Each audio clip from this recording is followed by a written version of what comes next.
Oh, ciao, non ci piace qui. Bwana Kazibwe. Ekusaze. Ngize. Ate mango omanyi okusinziira gyenva. Kubanga amafuta ate nagomvuze mangi. Okukiira okukubo. Siwe kiri mwami mu Rwanda. Kilo nga 10. Kuba mpa Eri amafuta. Hanna. Omulimu guno gumanyidde ddala. kozi wali mu kijjaje Kayunga. Nga nali salangi. Tewaliko mu kijjaje. Tonjokeza gwe. Yagenda onteme. Haji. Yes. No mulimu Hey! Okateka. Ogwati. Mukwa bube. Kavera ngule kameka. Haji. Ogabudde ya hoteri oba y'abantu? Yakulya. Yakulya buli kimu. naye ng'ogitemanga aje jambi yanga tesala. Oyagala nkujjeko mutwe yoba. anti tulaba teyita mu ggomba. Gena muzika face muli.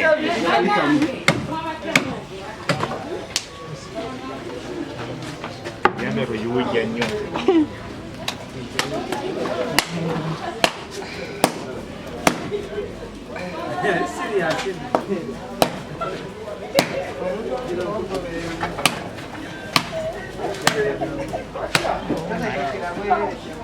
Bwana Kazibwe. Kapono. Kapogwe nkutadde.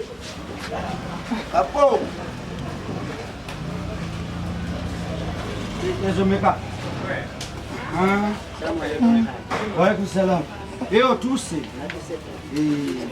Haji nange enta. Eno. Kabalika basoke gojja okulya kuyatamisana ekyandemu. Kino kireke. Musiramu. Yangu yote omanyi n'olugendo gyenva ffe tusula maya.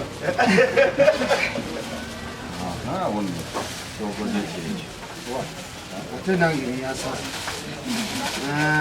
Akati gwe engeri gy'oli weewala bayi. Tetubeera wala munna. Ekyo akalinya bayo amasikubi n'akali. Omulimu gwaki gwamanye ennyo.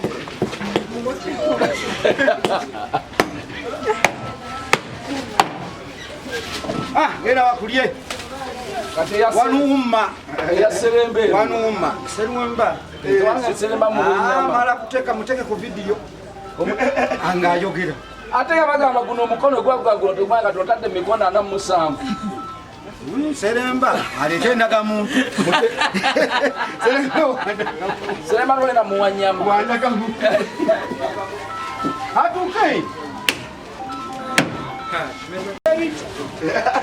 Bino bane si byakuzannya. Vayo.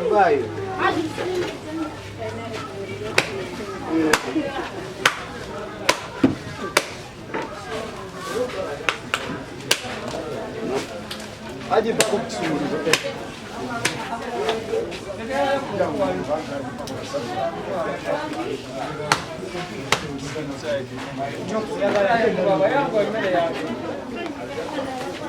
Hiyo mwana mama ameseza interview.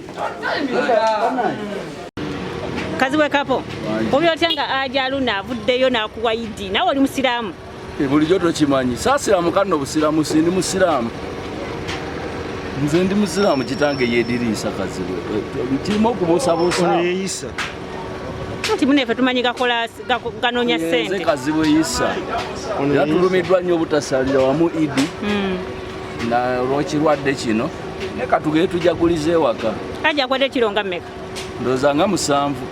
kati naawe ogenda kutwala ogabireko bannaibabo nabo njabba waako naye nga ate sigimalawo tebayisunga ne banda balowooza bana bagera kuŋŋaana bagino neggweyo njagabako akatonotono sigadde njisigaze ezigadde ozisigaze tewagenze eggulu waliyo ki abayimbi bakola ki bali eyo waliyo omuzikiti ku yidiko liri pazale yali bubi yali ku kitanda ate ekyamutuddeyo ng'enjala emuluma ki yandisoose kulya ne bambi kyokka bambambi abaana abo bali bubi banga liyitiridde obunene sibaneera bano ebakasiba ennaku ana mu bbiri balaalya nabba wa buwunga abantu ba bulijjo naye fa bali mwaka ogumu n'ekitundu siina gwe nnenya mbeera sinnungi naye yandisoose kulya mmere kyemuga muto wange tambulanga eŋŋendo ng'enjala emuluma lumu ajja kufiirayo sooka ali enkamera kute agende atambula olugendo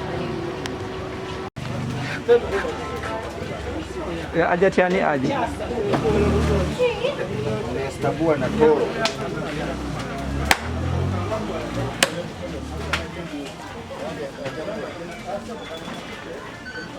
asazeewo kuwa bayimbi bokka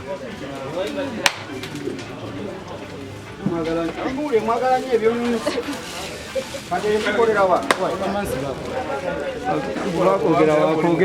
obakwogera wakwogera omuntu omu Stabua na Toro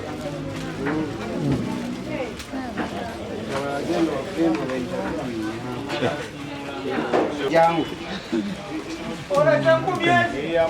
omwana omu kubeeyambula otamuwa oba okoze bubi kubanga ensonga twagitegerera mweyambula yali asakira bawaka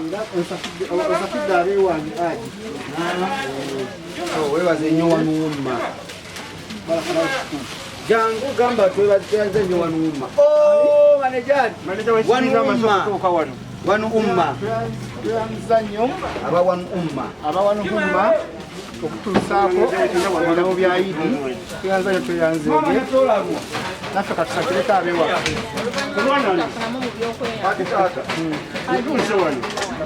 ajanjine nga kavera kakano kalamba ndolekedde ate buli woowo omuntu omu tolowooza nti oba owadde omu oba owadde bangi amiina n'akawuka akagiriraku ebudde ku ttaka nako kaba ofuna empeera manager w'ekibiina oyo ye bannange manager wa Film Production amali musa ennyama amaze ogifuna wanu umma barakallahu fiikum okubeera nti tufunye leka tubawe omulala Eka Juma nga tojja. Juma oya abala yamuntamu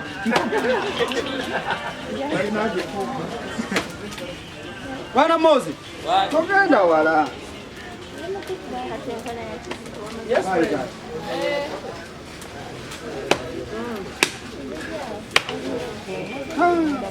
Baba Natolawo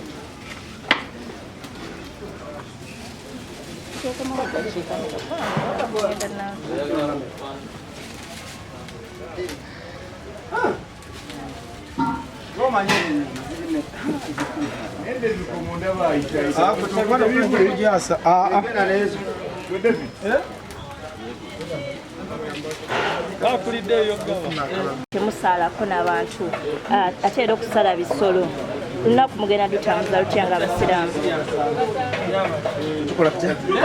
tuli mu covid mundi gwakunaku Idi zineeno leero temusobodde saalako n'abantu bammwe n'abawagizi bammwe mugende musadde mutya era n'okugaba kuno mu busiraamu kitegeeza ki kugaba kirungi gaba kirungi nnyo kuba kyetwasigaza okusaala awamu kyo era kugera Allah bwati bwe yasobodde okukola ki bwe yagera Allah atagera kibi tukyebaza mukyo alina wateekeredde ate awalala ayagala tuli mu mitima gyange mugata bakuŋŋaanyiza ate wawaganyulwamu awalala so kakati tugende n'ekyo nga tusaba musaddaaka eno gyetuwaddeyo Allah ayisize omwo atwale endwadde ezo ezitalina ddagala buli omu tusobole okudda mu nnomo tubeere nga tuli kimu ntukasobola okusinkana munne ne banyumya naye kati bya social distance tusobola kuŋŋaana kati olaba Allah yennyini yagera ate n'aleeta olumbe olutuziiza okubeera nga tukuŋŋaana kitegeeza tulina okwecekinga nga ffe kitegeeza abakyali abalamu bannaffe batugenzeeko mbadde mubawulira naye Allah abanga akyakusobozesezza okubeera nga wooli weesabire ate nabo basabire. Okay, nnyama eno ogendawo abayimbi n'abatali bayimbi? Ennyama eno ffe tukolera ddala enkola eri eyajjajjaffe omujungute, kubanga buli muntu yeetaaga munne. Omukatuli kinyinza okubanga ngwadde wano naye nga yakoze eki yandabye. Omusiraamu ate wakujja lwaggulo atajja kundekawo. Katulina kubeera nga tuli ekintu ki nze sijja kuleeta nti ndaga enkofiirayo ng'olira erinnya lyo, naye nze mpa buli ali mu bwetaavu. Wanuma yaŋŋambye mpe buli ali mu bwetaavu asobola okubeera nga ali obubi. So sisusulamu nti ono musiraamu ono mukatuliki, lwakuba nti nsooseza nange bange nkozemu akange. Nti tosobola kukyaza abagenyi waka olw'okuba bavudde luweeru ate ab'ewaka ne basuula enjala. Nsooka kukusa wange oli naali okunkumuka n'amanya nti gye yazze teyalaganisizza. Nti abayimbi abasinga bagumya bugumya bubi. Vincent Segawa yagambye ddayo era kuonyonyola. Kati ddayo era akoleki? Yagambye mbu mu abasiraamu mugumya bubi. Tewali buzibu kasita yakigambye n'okiyiga. Gwe kyewadde omunoonyamu naawe. Akati nze kyeggamba kugamba kimu, ekiriza okusaddaaka, ekiriza okuwaayo, weekuume teekako masiki n'omunjogeza nga sigirina, n'okubeera nga tusabira nnyo abo abatuba kuki ku mutima, era nga tusabe nti saddaaka eno ebeere ennunuzi, omusaayi guno oguyise gubeere nga gwe gutwala obulwadde bwa korona, tusobole okudda mu mbeera yaffe, tusaale bulungi. Abamakyaki basabe tubeere nga buli omwami tudda ku mirimu gyaffe nga tukola bulungi awatali kwekengera muntu. Obubaka obusembayo eri abasiraamu? Abasiraamu era kyenyinza obbeekubyako kubanga no lunaku lwanjawulo. Tegere Nabbi Ibrahimu yali agenda kusala omwana we Ismaila, kati oluvannyuma lw'okuba nti ye yatya nnyo Allah nga amutaddeko ekiso bw'ati agenda omusala, ekiso Allah yakijjako obwogi kuba kyonna kyali kigerabe kiti. N'omwana yamugamba nti njagala onsale naye saagala wadde akasaayi kagendeko, oba saagala ndaaja nenjala osala omulundi gumu, genda okiwagali kibe nga kikola ki nga kiriko obwogi. Naye Allah yakyusa ekiso ekyo n'akifuula nga wano mwabeera nga tewasala. N'agamba kiki agenda okulaba endiga nekka n'asalamu ki kyovola atusaddaaka tusala bisolo. So tuyitize nnyo okusaddaaka, waliwo ekirimu okusaddaaka okwo.